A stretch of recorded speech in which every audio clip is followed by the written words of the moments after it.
Good evening, everyone, and welcome to the Book Club of California's live online program titled Documenting and Preserving Humanity's Cultural Legacy. We'll be getting started in just a few moments. We're letting in participants from the waiting room now. So just sit back and relax. We appreciate your patience, and we will be getting started shortly. Thanks.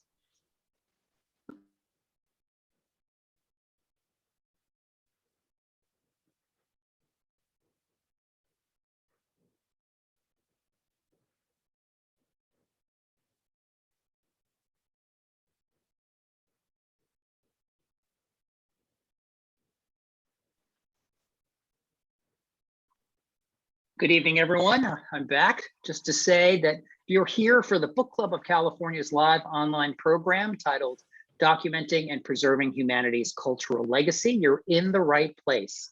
We will be getting started in just a minute or so as we let participants in from the waiting room. We appreciate your patience, but just sit back and relax, and we will be starting soon. Thanks.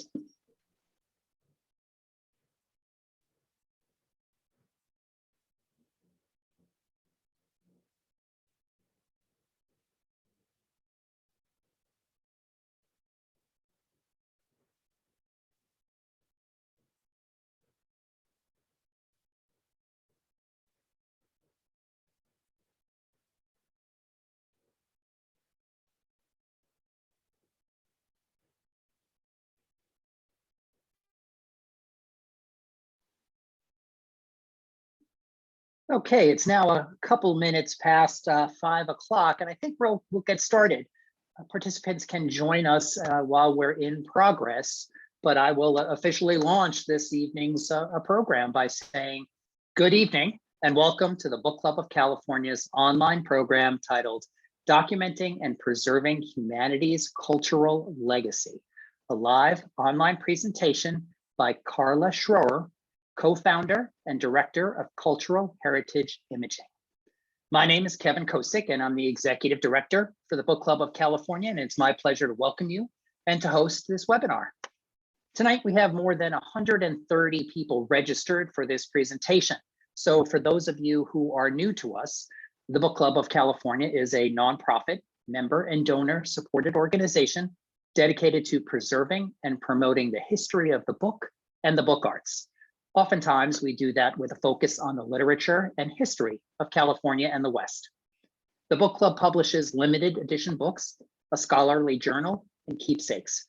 We host a year-round series of exhibitions and programs like the one this evening on topics including fine printing, design, typography, bookbinding, collecting, and much, much more.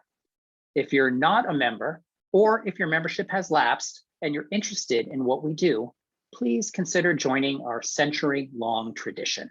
Our membership dues are modest, but the benefits are many, and we simply cannot do the work that we do without the support of our members.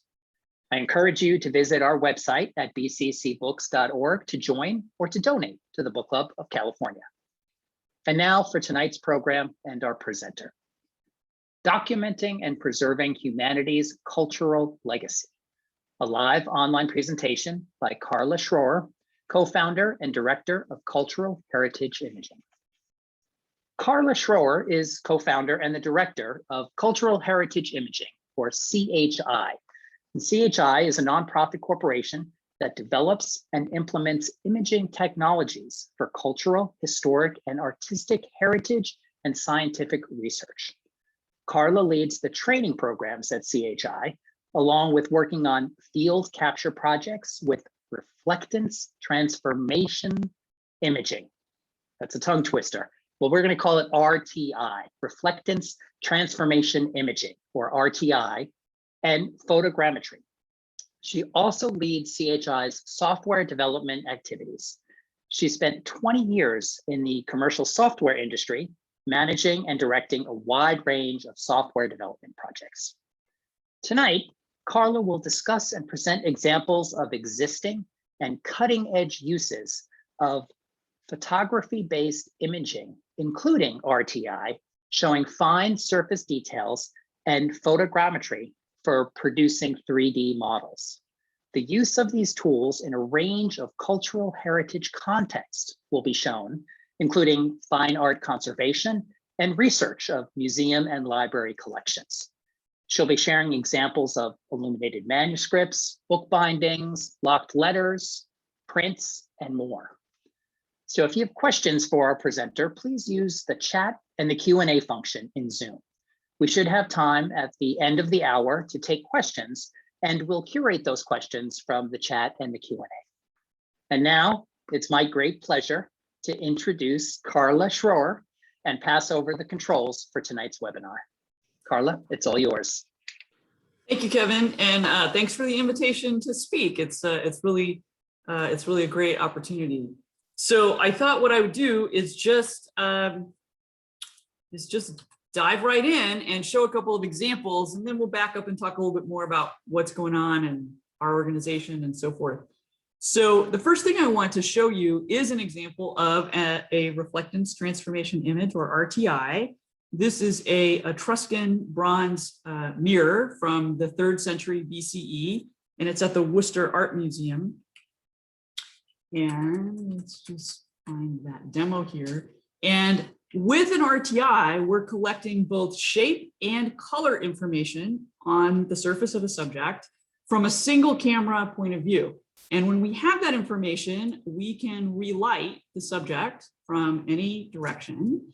And that, I'm just going to zoom in here so we can look at details. So we can see the fine incised design here. And we can also mathematically enhance the surface to bring out detail that we can't see with the naked eye. So I'm going to apply a technique called specular enhancement. And I've taken the color out, and the surface, I've made the surface shiny or specular, because the human brain, our human perception, we can see small changes in surface change in the shape of a surface. We can see them more easily if the surface is shiny. So back when there used to be chrome bumpers, if there was a tiny little, rock had hit that bumper, you could see that dent, from across the parking lot.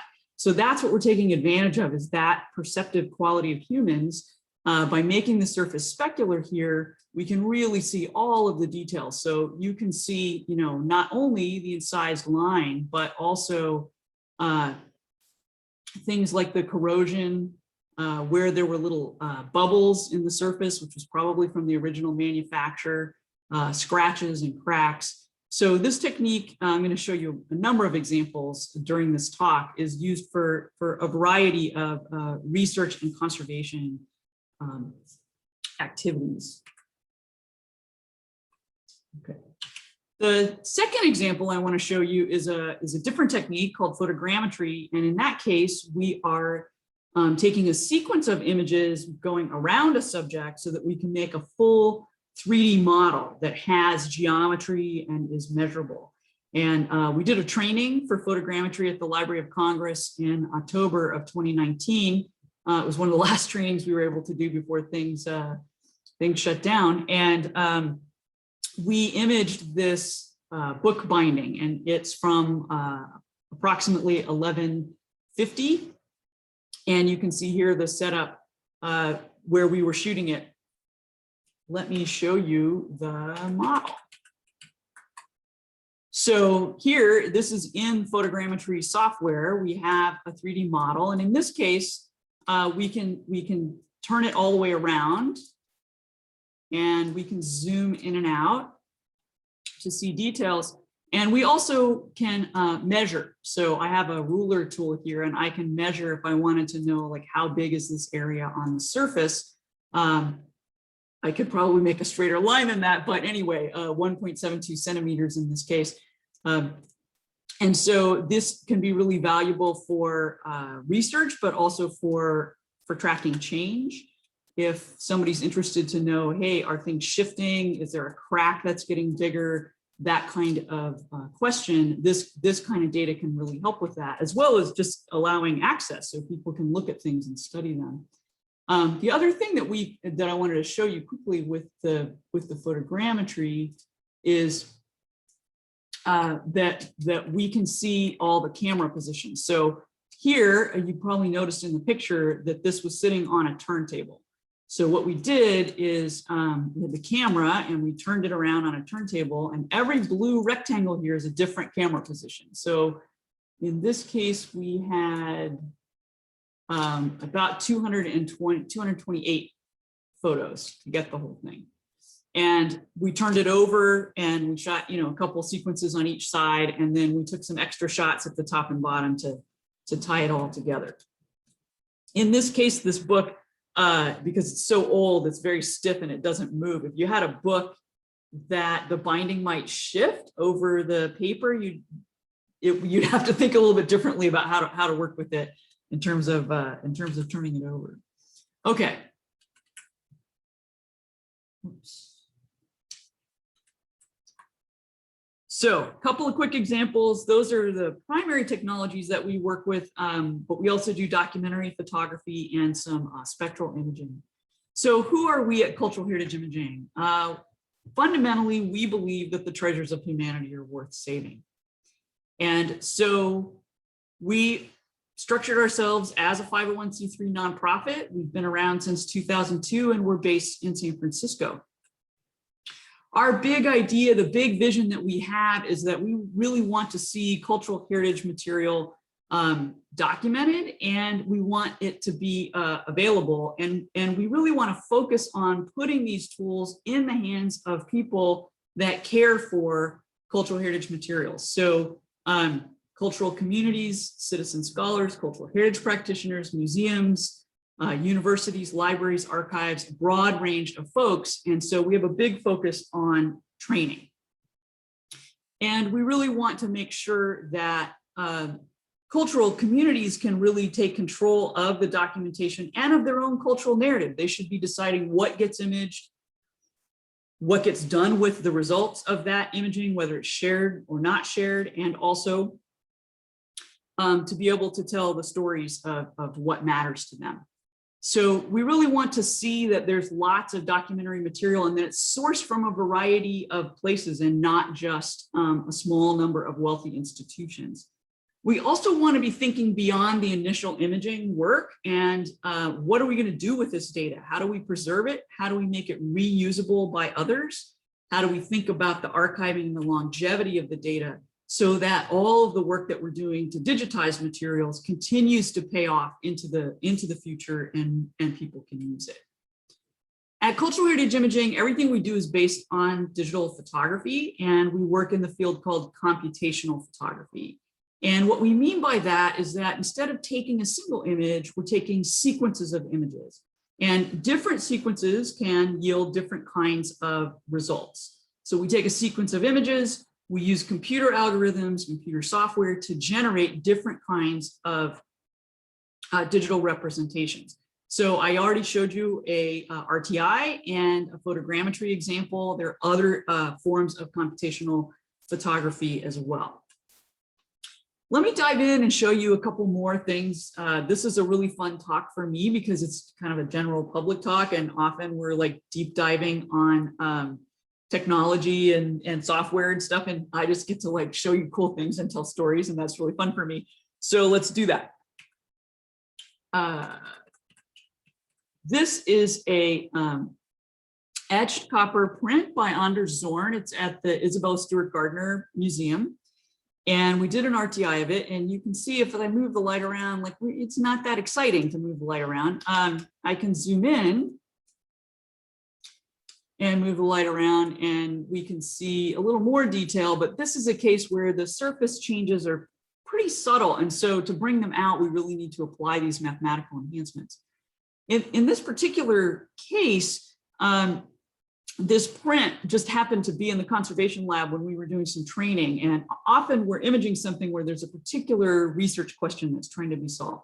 In this case, it was, let's just shoot this because it's here, it's good practice, and it's a very interesting subject. And then we started looking at it and we realized, maybe you can see that here, that the quality of the line right here, well, the color is a little different and the quality of the line is different. And if I put this in the specular enhancement mode and zoom in a little more, we're seeing the ley lines of the paper here. And we're also seeing that, here where we have the print, the quality of the line from the print is very different than what we're seeing right here. In fact, it looks like the paper has been scraped. So if I go back to the default mode, you can see that. So this piece was still sitting out in the conservation lab, and we went and looked at it and looked at the signature, which we didn't include in the RTI the way that we set it up. So the signature appears to be in this same kind of slightly brown ink instead of the black ink. And so the best guess is that what happened with this piece is that it was printed and the artist didn't like something about this area. So he scraped this off and he took a pen and he drew those lines back in. And then he signed it with the same pen because it looks to be the same kind of line and the same color. And that's something that the conservators had never noticed about this, and it really jumped off the page with the RTI. Now, what's fascinating about it is once we knew this was here, we could go back and look at the drawing, because it was still out, and we could see it with our naked eye once we knew it was there. But it was so subtle that nobody had picked up on it until the RTI had been done. Okay. Here's an example of from the Bancroft Library here in the Bay Area in Berkeley. And it's a piece from a 15th century manuscript. And I'm gonna have to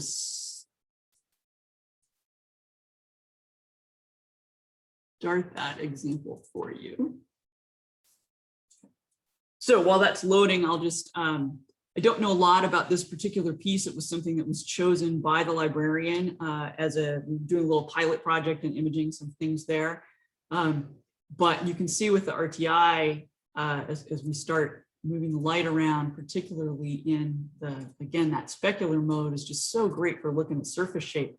We tend to think of things like this as being really two-dimensional, but they're actually quite three-dimensional. In this case, the vellum has quite a bit of wrinkling and modification to the shape that if you're just looking at, a photograph, you don't really notice that. Also, if we zoom in here,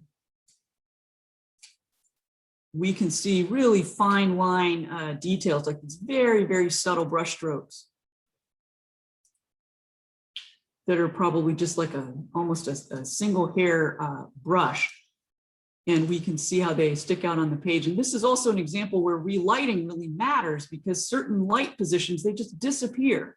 And then other light angles make them appear. And we'll often see that with really subtle surface changes.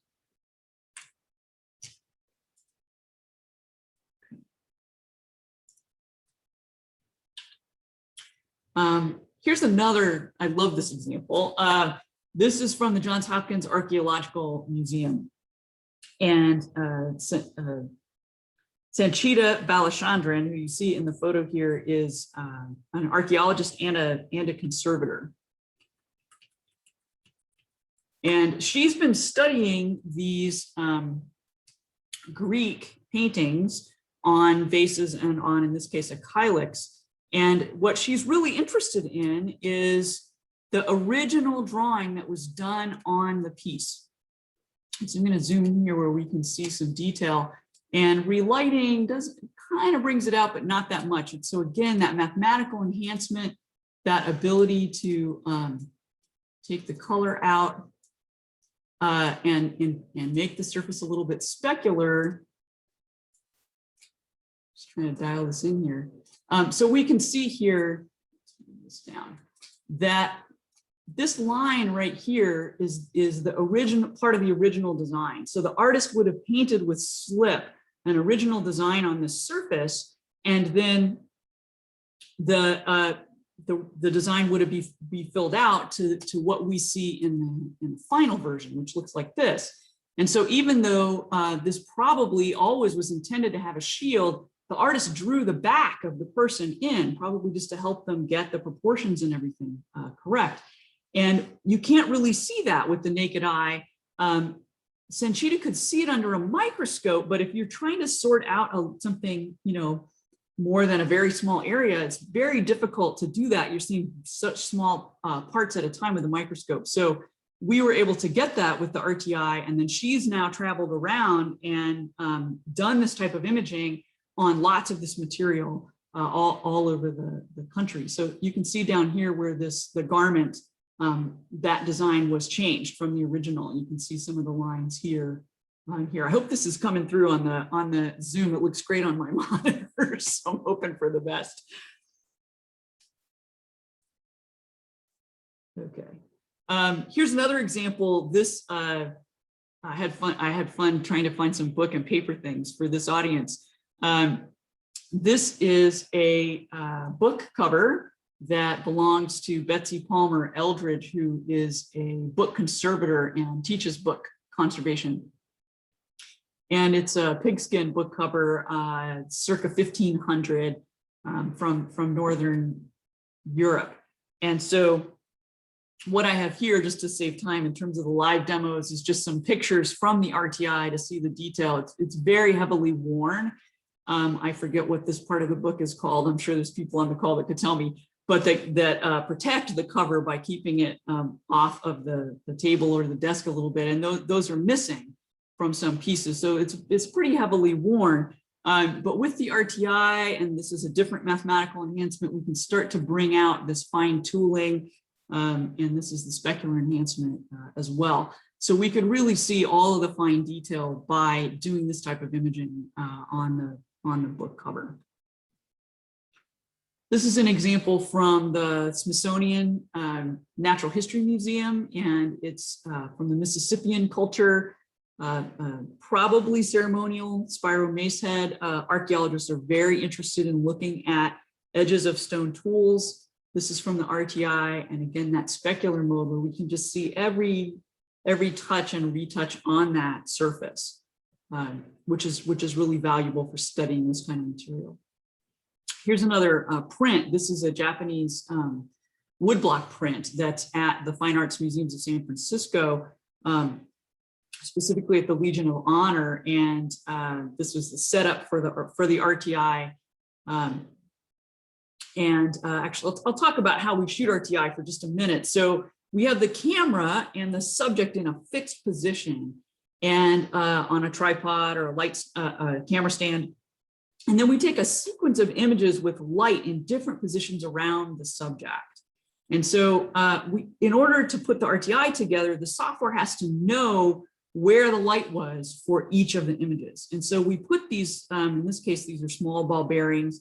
We put reflective spheres in the image, and then in software, based on how the highlight registers on the sphere, we can figure out where the light was. So that allows us to calculate the RTI. So here's an example of the result of a detail from that piece. And I chose a light position that really brought out this brow ridge, this furrowed brow ridge. And it's very difficult to see. In fact, the conservators had not noticed that that brow ridge was there until they saw the RTI. We can also do this under the microscope. So here's Sanchita again, back at Johns Hopkins Archaeological Museum. They hosted a training there, and we shot this example under the microscope. I think it was at about 20 times power. And it's just about a centimeter tall. It's this little intaglio gem that's been carved. And we can zoom in and look at some of the RTI results here. And so this is with the specular enhancement, and you can see as the light changes, you're seeing different details. So, you know, from here, I'm really getting all of the hair and the sculpture of the head. And over here, I'm seeing the hand and those kind of details. It's just shocking the level of detail that was in this type of material. It's really, really fun to see it. We have an ongoing project in Albania, and it's kind of been on hold for a while, as so many of us have had our projects on hold. But we hope to get back there before the end of the year to keep going on this project. And we're working with funding from the Albanian American Development Foundation and the Ministry of Culture in Albania to do training at museums there. And we're helping them set up a national center for digitization. So we'll be going a couple of times and training people and really trying to get that process going. They have a lot of medieval icons in Albania. and some just gorgeous, gorgeous examples. And a lot of these had to be hidden during the communist period in the 20th century when they had such a brutal dictatorship. But now there are museums with this material, national museums and so forth. So we did a small pilot project there in preparation for doing the larger National Center and the training that we're going to be doing. And so this is an example of an icon of St. Nicholas or Nicola. And this is set up for photogrammetry. So we have these are called scale bars. They're calibrated. So the software can detect these targets, and we know the distance from the center of this target to the center of this target. And so we can add scale, and that's what allows us to measure the subject when we're done. So this is an example where we did actually both RTI and photogrammetry. So let me show you the photogrammetry. This is the model just on Sketchfab. For those of you that may not be familiar with Sketchfab, it's essentially YouTube for 3D models. So anybody can put any kind of 3D model there. It can be cultural heritage. It can be something they made up out of their head. It can be a monster. It can be a bug. It can be a beautiful icon. And so it's a way to share things online. So this is, a full 3D model. We can spin it around and look at it, look at details. Here we can see that there's some damage in the result. And we don't have measuring tools within Sketchfab, but this is all measurable data. We were looking at it in a 3D environment that would allow us to measure it.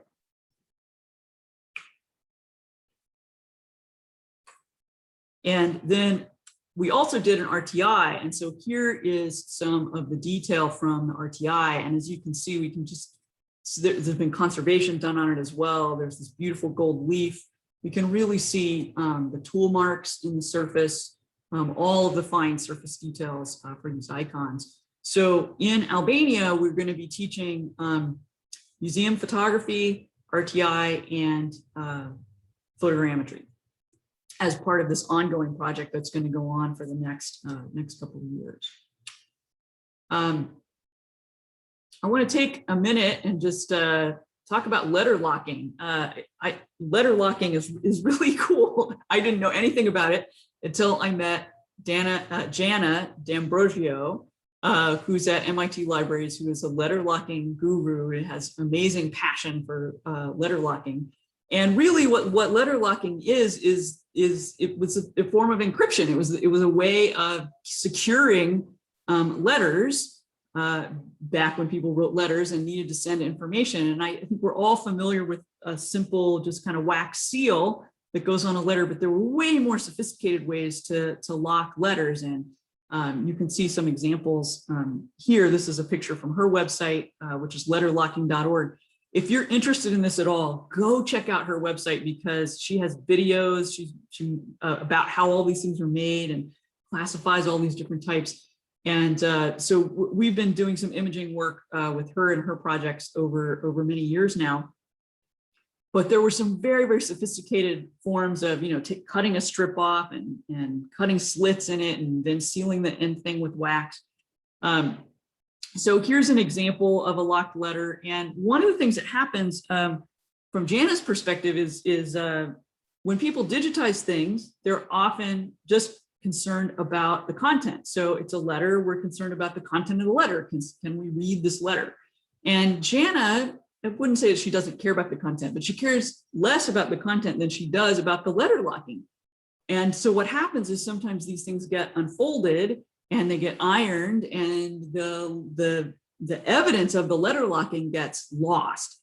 And so she was very interested in, could we use some of these imaging techniques to really be able to see the sort of that material, the history of this material, not just the content that's on the letter. So this is just a default image. You can see here, this is from the RTI in the diffuse mode, that the creases are starting to come out. And then again, in the specular mode where we can see that, and I just want to zoom in and show you a detail here. This is in that diffuse mode. We can see all the detail on the paper. And again, in the RTI, we can bring out things like the creases in the paper. And so I think it's for me, it's always a good reminder that when we're digitizing, when we're sharing information, we really have to think about what is interesting about this, who might be using it, what questions might they have, how can we collect the information that's going to matter to the people that are interested in it. And it isn't always, the content of a letter or a book. It could be more things about how it was made, the hand that made it, the practice that was involved in the creation of it. And so we want to make sure that we're sort of thinking through and collecting information that preserves that material as well. So this is also from working with her, a paper seal, and we can see, from the RTI, the kinds of details that we're getting there. A great project that Jana is involved in related to locked letters, and you can learn more about this at the website brienne.org, is that in the Netherlands, this trunk was found of locked letters, and the letters had not been opened. So it was a situation where the postmaster back in those times, it took a long time for letters to get there. This is, hundreds of years ago. I'm forgetting the date right now off the top of my head, and I foolishly didn't put it on the slide. But also sometimes people had to pay to have the letter delivered to them. So they would end up with a lot of letters that were undeliverable. And this trunk was found full of these locked letters that had never been opened. Which for people like Jana is just, amazing that they could see all these different letter locking techniques. So we were in the Netherlands for a conference, and they asked us if we would image the trunk for them, which we did. And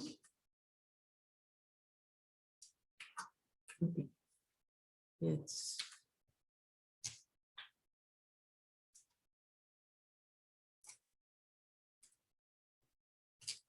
okay.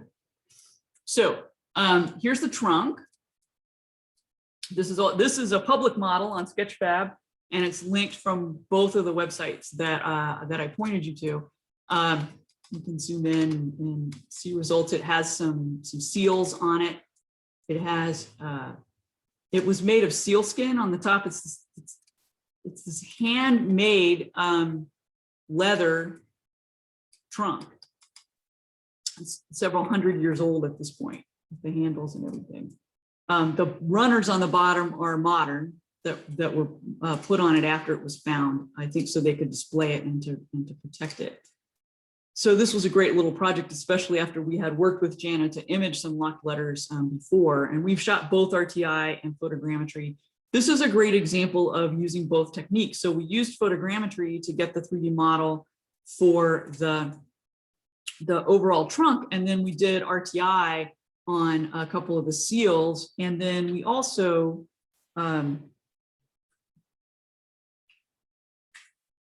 just took some photographs. So here's what the inside looks like, and this is original. So these ribbons would be, so that letters could be placed in the lid. This is just a detail from one of the seal. This is just showing, the remnants of a seal with the seal skin and the seal fur still existed in a few places on the subject. So the big idea here that sort of drives us and drives our work is that we know right now today how we can capture with off-the-shelf digital cameras photography data sets that enable all of these kinds of results, including this incredibly fine detail, measurable detail that can be really valuable for the future. And so we want to think about how we can apply these techniques in a way that democratizes technology. And what we mean by that at Chi is that we really want to separate the quality, the authenticity of the data from the authority. What we see so much today is that the digitization work that's happening is happening largely from wealthy institutions in wealthy countries that travel around and image stuff. And we really think it's important that the tools be put in the hands of local peoples so that they have more control over what gets imaged and how it gets shared. But also when researchers are looking at digitized information, they often look at who did the work to decide whether they can rely on it or not. And so, oh, this came from, you know, the British Museum or the Smithsonian, or pick your favorite world-class institution. And that's how they decide whether the data is good or not. And really, we should allow the data to stand on its own. We should be able to query the data and understand what somebody did so that we can decide whether the work that they're producing meets our needs. So that's a big drive within our organization, is this idea of how we can generate tools and methodologies and workflow so that people aren't just like making cool stuff to share, but that it really supports research and really can live on, and that there's enough information so the data can be reused by other people. If we do that, that's going to really democratize technology and allow lots of people to do this kind of work. In order for this to succeed, it needs to rely on low-cost equipment, and you know, you can do this. Technically, you could do it with your phone, but not really in the kinds of scientific ways that we're talking about. But an entry-level digital SLR, you can do this all the way up to, you know, very high-end, very expensive cameras can do it as well. And that you really want to be encouraging people to be doing this, you know, for themselves. And, you know, we have this line in here about subverting digital colonialism. We really feel like what's happening today in digitization is largely a digital form of colonialism. And so putting the tools back in the hands of the people who are the stewards of the material, or whose ancestral material it is, to allow them to really have the control, and also to be telling the stories that go with the material, is just a critical thing. So that's really a focus of our training programs, and some of our funding that we're trying to raise right now through grants is to work with groups like this. We've done work in this area already. And we also are building software that I'm just going to talk really, really briefly about. So the idea is that we're doing heritage and art and history and culture, but we want to do that in a scientific way that's reliable, and that we can create things that are reusable. And so we've been building software we call the Digital Lab Notebook.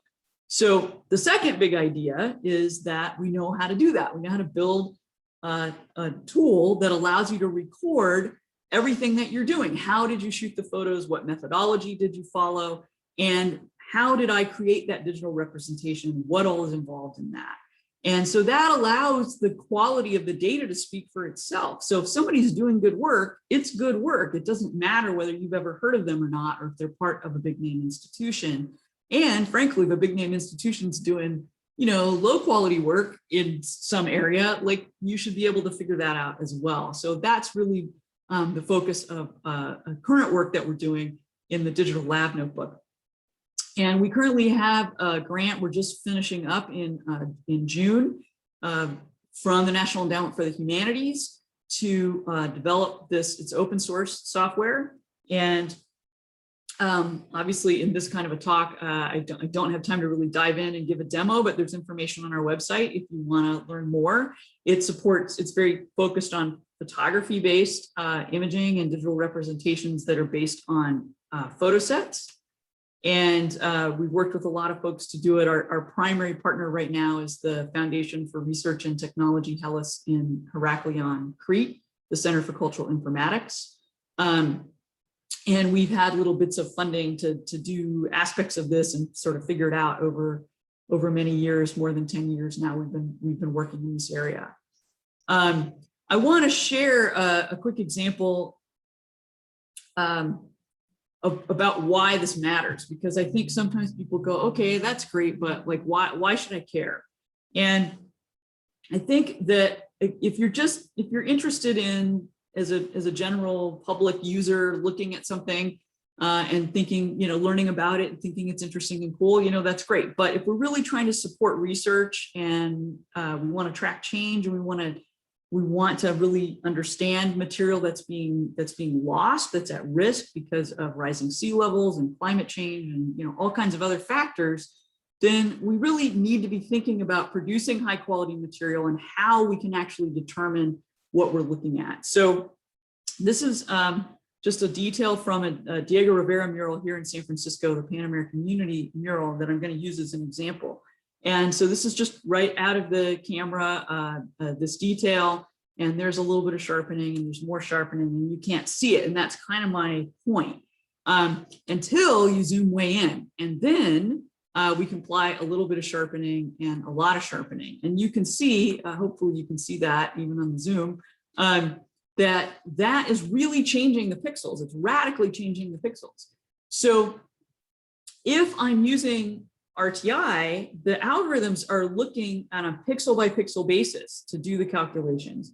And if I'm doing photogrammetry, they're actually working at a subpixel level. So if I took my images and I applied sharpening to them, and then I went and made an RTI, or I made a 3D model, I could be creating artifacts on the surface of that digital representation that don't exist in the real world. And I wouldn't, and someone else using that model might not be aware of it. So that's why we think it's so critically important to have tools that allow you to validate and look for things like sharpening in the images, and for people to keep track of what they've done and how they did their work, so that you can figure it out, because it really can impact the result and make you think something's there that's not. Or you could make a 3D model that had issues, had noise, and it got smoothed. And so there was a subtle inscription on the surface and it got lost. It got melted away as you smooth the surface. So users really need to be able to understand what they're looking at, particularly if they're trying to use this kind of material for research. I have two quick projects I'm going to close out with. And in both cases, well, in this case, we did RTI and photogrammetry, and the other one was primarily photogrammetry, though we had done some RTI as well. This is the last travel that we were able to do before the global pandemic, and we were at the British Museum and working on this Maori canoe sail. This is a project that's funded by the Royal Society Marsden Fund in New Zealand, and we were working with Maori researchers. It's the only known example of this type of sail that has survived. It's more than 200 years old. And this is like in a warehouse for the British Museum. It's very, very rarely on display. We shot very, very detailed photogrammetry, and we have a blog post and some videos and stuff about it. But this is the kind of detail that we were able to produce, so that you could see all of the ties and all the details of the weave. What the researchers were interested in is how to recreate this kind of material. So there still are Maori weavers that weave in the traditional way, but the way that this particular sail was made has been lost. And so they have been studying it. They got this big research grant to study it. And so we were providing the imaging to back that up. We also did RTI of some detail areas. This is a picture from the RTI. And so our goal in doing this work was to really allow the researchers to see, every fiber and how it's tied and how it turns. The sail, if we go back here, you can see has this pattern of holes in it. And the sail is also in 13 panels that are joined. And so the part that's really been lost is how through the join that these holes are carried, and the pattern of holes is carried through the join. And so we're giving the research team a lot of material to help them, because obviously traveling to London, to the British Museum, is very limited, and also it's in a storeroom, it has to be taken out and so forth.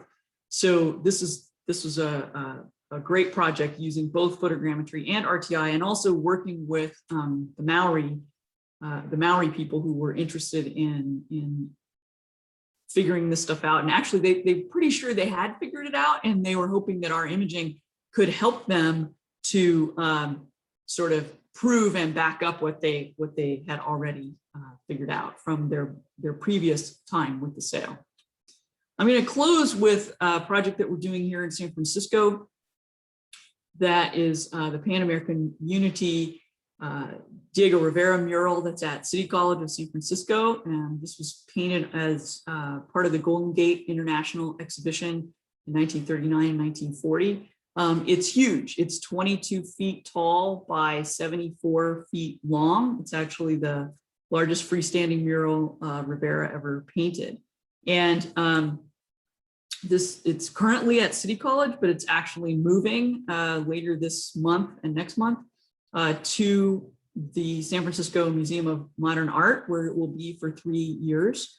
You can see here a scissor lift, and kind of this gives you a little bit of a sense of the scale of the mural.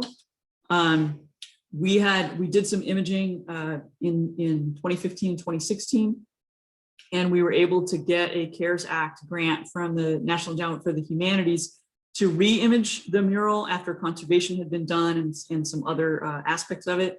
This is my colleague Marlon Lum up on the lifter when we were imaging it this summer in July. And the idea is that we did photogrammetry, so we have full 3D information and it's all measurable. And also the mural, if you can see here, it was painted flat, but it was painted on panels and it didn't quite fit in this space. So when they installed it 50 years ago, they installed it at angles. And so we needed to make separate panels for each angle, for each panel pair, so that we could lay it back out flat and have everything be correct.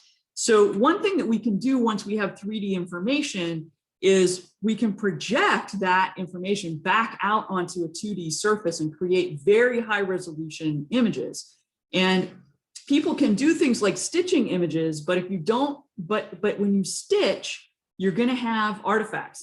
They're pixels that aren't going to line up exactly. And so things get pushed and pulled and stretched and things aren't exactly in the right place. But if you have a high quality 3D data and project it back out, then everything is positionally correct. So it's not stitched, it's projecting from the 3D data back onto a 2D plane. So what I want to do, what I want to close with here is this is the result of that current work. And this is a 8 gigapixel image, so 8 billion pixels. I think it's 49,000 pixels tall and 160 something thousand pixels wide. Whoops, too far. Get back to 100%. Okay, so that's 100%. That's 100% on the mural. And remember, this mural is 22 feet by 74 feet. So what we were able to do is create this very, very high resolution image and 2D image. And so the value of that is that it's very difficult to share high resolution 3D over the internet. We just don't have the tools and don't have the bandwidth. By converting this to 2D information, we're working with Stanford libraries to actually make this publicly viewable, and it will be out probably in June. It'll be available. And what we've done is we've created 2 2D images that are registered to each other. This one, which is called the orthomosaic, is the color information, and we have registered to it the shape information. So this is what's called a digital elevation model, and it's just back out so you can see it. It's using false color to show the surface shape. And so here we can see, you know, the face of the shaman here. There's the ear and the earrings. We turn the snakes and the earrings. So we can use 2-dimensional outputs to share both the color and shape information. This is also really useful for conservation. So this mural is being moved, as I said, it'll be at SF MoMA. And so the conservators used our data from the earlier imaging to help them. And also we have a really great record of everything. Like here you can see a scratch and a crack in the mural. I'm just going to zoom into that detail. And if I turn the color off, we actually have that information in the geometry, in the 3D shape. So were that crack to get deeper or longer or bigger, we have baseline information to understand what's going on here. So we're super excited about this project and about the fact that everybody will be able to zoom around and look at this data for themselves through Stanford libraries very soon. So let me here's where it's going. For those of you that know SF MoMA, it's going in the Roberts Family Gallery, which is the one that's on the ground floor on Howard Street. And what's really, really great about this is that it's free. It's open to the public and it's free. So you don't need a ticket to the museum to come look at the mural. So for 3 years, you're going to have an opportunity to really hang out and check it out. And it's really a stunning piece of public art. So there's a little teaser for you about that project. And my final slide is just, we're out there. Come to our website, check us out on Facebook. We offer user forums for our users for technical information. And thanks for having me. Wow, that was great. Do you want to leave the previous slide up with all of the contact places, or do you want to leave this one up? Or both? Maybe we just flip back and forth, whatever. And maybe you can send me all the Facebook, Flickr, Vimeo, all that stuff, so I can send it out to participants tomorrow with the email, the follow-up email that I send, because I know I'm going to get a lot of questions. Like, what was that URL? What was that other thing for? Sure. And I like to answer those questions. This was so fascinating. We've talked a couple of times before this, and I was like, how is this going to work? How are people going to be able to see what it is exactly that you're doing? And these examples were so incredible, even from the beginning. The Etruscan mirror, then I made some notes here. The Japanese woodblock print, all the way up until the Diego Rivera mural at the end. Like, it's really easy to see what it is that you're doing, and of course you talked about how important it is what you're doing. So that was terrific, and I want to thank you personally, and I appreciate the fact that you kept it accessible, right? Not too technical, because I could see how this could get really technical, especially when you're dropping 8 billion pixels, right? Yeah. On one thing, like, oh my gosh, don't go too deep. So that was really terrific. And I think people have some great questions in the chat and the Q&A. So I'm going to just go pull some of them out, and we're just going to, I think, talk about them, see what you think. One of the first questions was one that I was thinking as well. So it says this is Nina. And she says that she can see how this technology would be really useful for conservators and scholars and looking at the process. And she was wondering, has there been any instance of using it for like security or recovery or ownership, right? That kind of thing, by identifying things that are hidden, right? That come to the surface and that proved something else. Have you come across that? Have you been involved with that kind of stuff? Well, the technology certainly could be used that way to sort of fingerprint an object. So, if you a high value coin or something, you could do this, and then you would know, that's my exact one because there's a scratch in exactly that location, that kind of stuff. It could be done that way. I'm not aware of that widely being done. I know it's been done in some small, a handful of cases. But it certainly has that capability. I think collectors, private owners have to decide when that's worth it to them to do it. The technique to hit on sort of what's involved. The software to do the RTI is free and open source, so it takes a little bit of time to figure out like how to do it. We offer some training in it. There's also online instructional videos and materials. The photogrammetry, the way that you collect the photos is the same, regardless of what software you're going to use to do it properly. But we're using commercial software for that at this point. There are some open source software efforts in that area.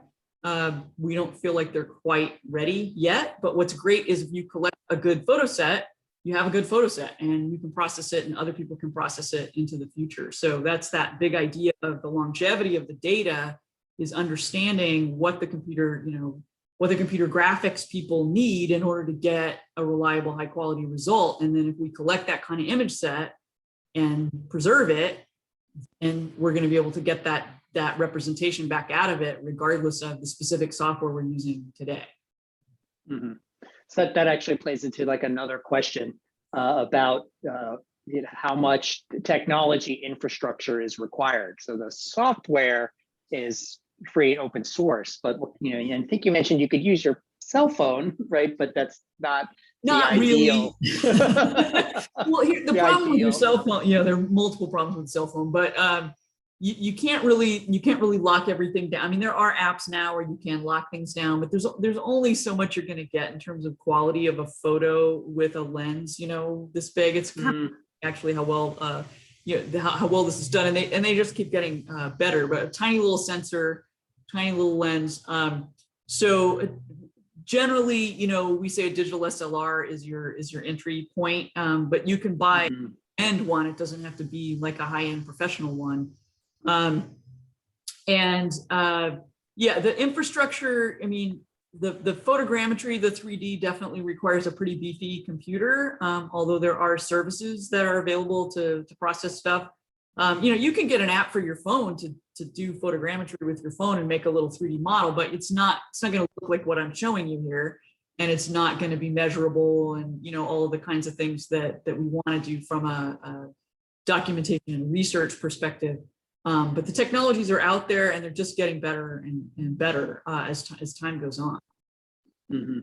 So that's and kind of leads into yet another question, because there are other technologies out there like 3D scanners, right, and all different kinds of things. So do you also work with those other technologies, or how do they all, I guess, work together? Yeah, no, that's a great question. So our organization is focused on photography-based imaging, and there are a couple of reasons for that. So one is because we have this big focus on the longevity of the data and data reuse. And so we feel like technologies that are on digital image sequences have a higher are easier to archive, and they're easier for somebody to reprocess them in the future. And also they're more accessible because, digital cameras are pretty widespread out there.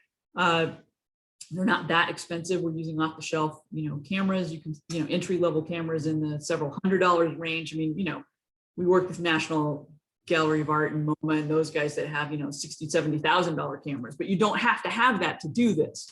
Right. So it's the techniques are more accessible because they're photography based.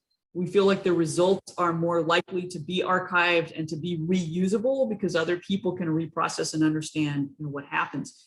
If you use, for example, a laser scanner, and those range in price from little cheap desktop models that frankly produce pretty crappy results, very high-end expensive ones. But one of the issues with laser scanners is that they collect the data into proprietary formats and massage the data somewhat before you can export it into, for more widely used formats.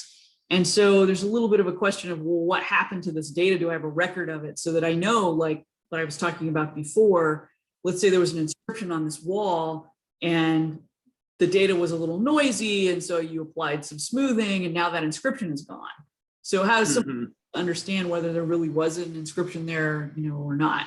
One of the other things about lasers is that the lasers collect just the geometric data and not the color and the texture map. And so they tend to use cameras or other instruments to collect that, and then they have to register it back together. In the case of photogrammetry, because we're using the photography to generate the 3D, the things are inherently registered and we know where they map. Now, it's a trade-off, right? There's some pros and cons. So with photogrammetry, the thing we can't do is image things that are completely monochromatic that have no texture, because there's nothing for the software to grab a hold of to do the pixel matching and to figure out the 3D. But a laser scanner could potentially do that unless it's super shiny. The other thing is if you just wanted to get volumes like geometric information, let's say in a big cave or something, laser scanner would be great for that. Because for photogrammetry, it's photography based, so you'd have to light the surface in order to, collect the data. So, you're trading stuff off. There are some other photography based 3D techniques. Structured light is probably the most common other one that's used, where you project a pattern. And then there are people doing things like CT scans to look inside of. Yeah. Yeah, there's a comment in the Q&A about that, about people who are doing CT scans or MRI imaging on different objects, but that's not you, right? That's other folks that are doing. Right. So we're focused on photography-based imaging, and we're focused on imaging that we can train people to do for themselves. That's a big part of the mission and how we operate. Yeah. You must be reading the Q&A in the chat, because there's a question in there about the training. You're reading my mind then, because there is a question in there from Maurice about, after going through your training, what kind of certification, or what do people then do? How do they get jobs in doing this? Right. No, it's a great, and it really varies. So one, we don't offer a certification. We offer, it's a professional, 4-day professional training. We have one for RTI. We have one for photogrammetry.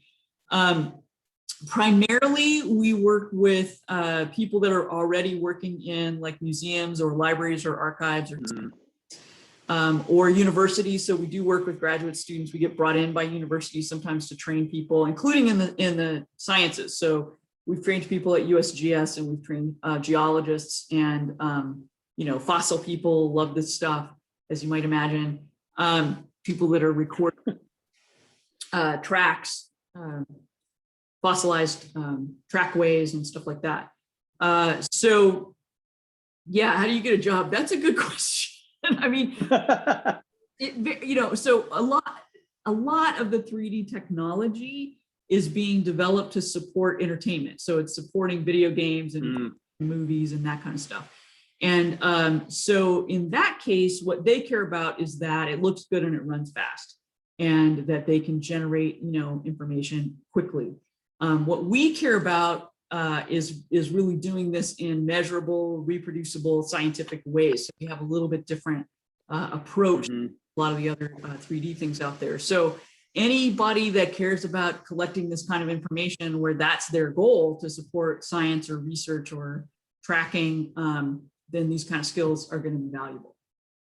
Yeah. Well, that makes sense. Like, that a lot of the people who are coming to your trainings are kind of already in the field, in the industry, right? And adding to their work at the library or the institution or the museum that they are at by learning this skill.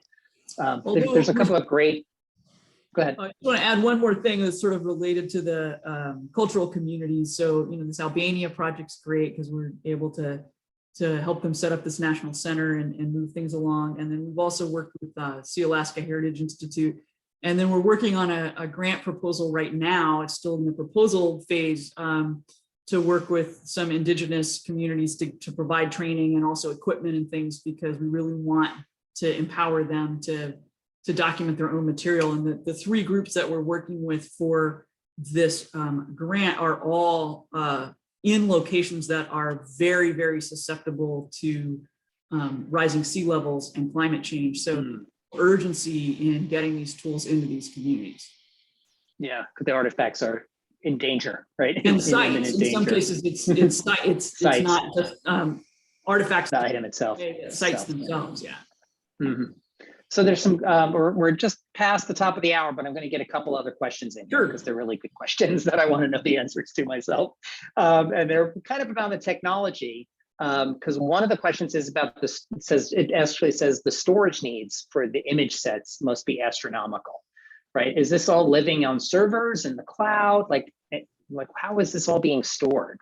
Yeah, and so it really varies depending on who we're working with. So we're not an archive. We don't provide the piece, but what we do is we focus on good workflow and methodology and metadata so that you're preparing material that is ready to be archived. So it's going to vary, right? So for an RTI today, we're talking about taking anywhere from 36 to 60 images for one RTI. The size of those images is going to depend on your camera. So today, probably 20 megapixels is sort of the floor. Although when we started doing this in 2002, like a 3 megapixel camera, everybody went nuts about. I remember. Yeah, and we have like a 50 megapixel digital SLR, and then some of the museums have 100, 150 megapixel cameras. So that can add up. The finished RTIs are not that big, a few hundred megabytes. Geometry, again, it's really going to depend on the level of detail that you need. You can shoot from fairly far away to get just good general measurable geometric information. But if you really are trying to get fine surface details, you're going to be taking a lot more photos. The Diego Rivera project is about 2,200 50 megapixel images. And we're going to be storing those through Stanford libraries. We're going to be depositing them there for long term. So most of the memory institutions, the museums and libraries have digital repositories and are working these things out. Also, we've had some discussions with the Internet Archive potentially as a place to store things that people are willing to share. Sure. And so, part of it's just having good practice that yes, you need disk space, you need backups that are running all the time, you need to follow good practice. Otherwise, having a bunch of images laying around on hard drives doesn't help anybody in the future. So yeah. That's really, I didn't have time to talk about the digital lab notebook very much, but that software, in addition to helping collect metadata and doing validation, it also can create complete archival submission information packages. So it'll take your image sets, your work products, your metadata, documents, and wrap them up in right now we're speaking 2 different formats. One is called METS and one is called Bagot. And it'll put checksums in there and everything. So it will take all of your stuff and wrap it up. It's ready to give to a repository in a way that they can accept it and right. Ensure the longevity of it. So that's kind of the side of it that we're directly involved in, but obviously we care very much about the longevity of the data. So people have to have those repositories that can receive it. Yeah, I have lots of notes and questions about the DLN. I know we didn't have time to get to it, so I'll follow up with you about that later. Yeah. That's fascinating too. But there's a question in the chat, or like this technology has changes, right? It has changed, it will be changing tomorrow in the next 5 years, 10 years, 20 years. So what is like the long-term, will the cameras you're using now be completely different 10 years from now? Will the formats be different? What's the future of this? Where is this all going? Yeah, no, that's a great question. I mean, I think there are sort of 2 prongs there. So one is the data sets we're collecting today, we believe will continue to be valuable into the future because images are a well understood thing, and we're following, we have a lot of computer graphics people that we talk to, sure that we're developing things that we know we can get high quality results out of. So the image sets themselves, we think, have way more value than the specific RTI or the 3D model that we're creating today, because people are probably going to be able to get more out of the same image sets in the future if we shot them right to begin with. And we have some metadata about what we did. Where's this all? I mean, this whole area is just blowing up, the computer vision and computer graphics. Some of it's being driven by self-driving cars. The latest version of Photoshop can what do they call it? Super resolution. So you can give it an image and it can up-res it. I mean, they've always done that to some degree, but it's actually using artificial intelligence to up-res your image. Wow. And that's, I mean, when you see those shot on iPhone billboards, that's all proprietary to Apple, but yeah, it was shot on an iPhone. It wasn't processed on an iPhone. Right. They processed the hell out of it somewhere before they put it up on the bulletin board, right? So, those kinds of things are going to be more accessible. I think that right now it takes a lot of computer power and it takes time to process the 3D models. I think that's going to get better and faster over time. The camera themselves, that's a good question. I think we're seeing the capabilities in the phone cameras get better and better, and apps that allow you to lock down and control certain things. So those are going to be more useful as tools for some of this kind of work going forward. There are researchy things that are interesting. Several years ago, the light field cameras, everybody was all oohing and eyeing about, but everything's a trade-off. So they're very low resolution. There were some other issues. They're proprietary formats. But I think that there are things in that space that could take off, But again, we sort of go back to if we're collecting information about at-risk heritage material or material that's changing, we believe that data can survive and have longevity if it's collected well to begin with, there's metadata about it, and you think about preserving your core image sets, not just like your 3D model. Yeah. Why don't you put that last slide up with your contact information? Oh, sure. And so people have that as we kind of wrap up here. There is a specific question about asking, have you done any work with the Dead Sea Scrolls? No, we know people that have worked on them. We have not. That's cool. On them. We've certainly talked to some folks. A lot of the work with the Dead Sea Scrolls has been in spectral imaging, which we have a little bit of expertise in that. It's not our core area of expertise. We have applied some spectral imaging along with Rti or photogrammetry. You can kind of mix and match some of these techniques and marry them together. I think the Dead Sea Scrolls, the work primarily has been what I was talking about before about getting the content. How do we make something readable? So where you have the substrate has darkened and the ink or the material that was written on has faded, you can't separate what the writing from the substrate. And so a lot of their work has been to create that contrast, to bring them out and make them readable again. But there are also questions of the conservation of that material, where some of these other techniques might end up being a way that they can keep track of the material itself, and not just how do we read what's on them. So we're not directly involved, but we certainly know people that have worked on that material. So, and then this will be kind of the last specific question about what you've worked on. Have you captured artifacts outside, like in the field, or is everything just brought into you, or like in a closed room? Like, oh no, that's a great question, and thanks. I because it was book club, I picked sort of books and paper and things that I thought would and things that would be of interest to this group. But no, we absolutely work outdoors. Photogrammetry especially very well suited outdoors. We've shot a lot of rock art sites in different places in around Western US and in Portugal and in the south of France. We've shot some structures, that kind of thing. So the Rti technique, you need to have, you can have some ambient light, but we tend to do that in dusk, or there's some ways around it if you're in full sun. Photogrammetry, we've shot a lot of outdoor material. I just didn't pick the show today because of the book club theme. Right. Well, the Rivera mural obviously is on site, right? You're in the field. No, doing all this stuff's portable. We travel, we do trainings all over the world. We do imaging projects all over the world. We have to be able to pack stuff up and check it on an airplane. So. Yeah, like when you were overseas and the locked letters came up, I'm like, hey, let's.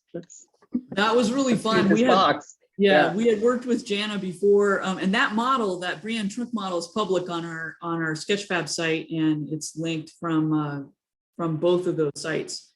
And locked letters, I don't know about it till I met Jana. It's so cool.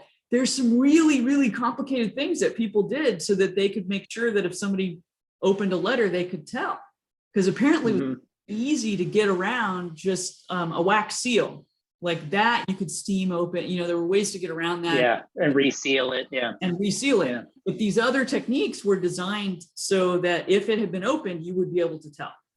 And so there's both of those sites are really great. And then the trunk that they found with, I think it had like 2,000 locked letters in it that were, and that team, they just had a paper in Nature, and they got a bunch of press last month that they used a technique to read the letter without opening it. That's cool. You have to put described on that website. Yeah.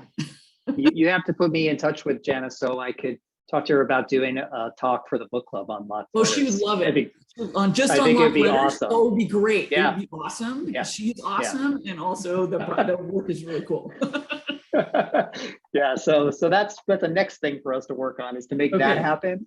But this was terrific. We're now overtime. We're at 6:16. We try to end by 6:15. So this was great. As I told you before, I'm going to save some of the Q&A questions in the chat and provide that to you, because there might be some people that we want to get back to or answer their specific questions if we didn't get to it tonight. So we will definitely do that. But I cannot thank you enough for doing this. I was a little intimidated and worried about how technical and complicated it was going to be, but it was so fascinating to hear about all this great work that you're doing. So thank you. Thank you so much for that. There's a lot of great thank yous. There's a lot of great thank yous and kudos in the chat for you. So thanks. Thanks, Carla, so much. Thank you to everyone for attending this Book Club of California program. Please join us for our next online program titled A Small Moment of Great Illumination, Searching for Valentine Great Rakes, the Master Healer. That's going to be on Monday, April 19th, 1 week from tonight, from 5 to 6:15 p.m. here on Zoom.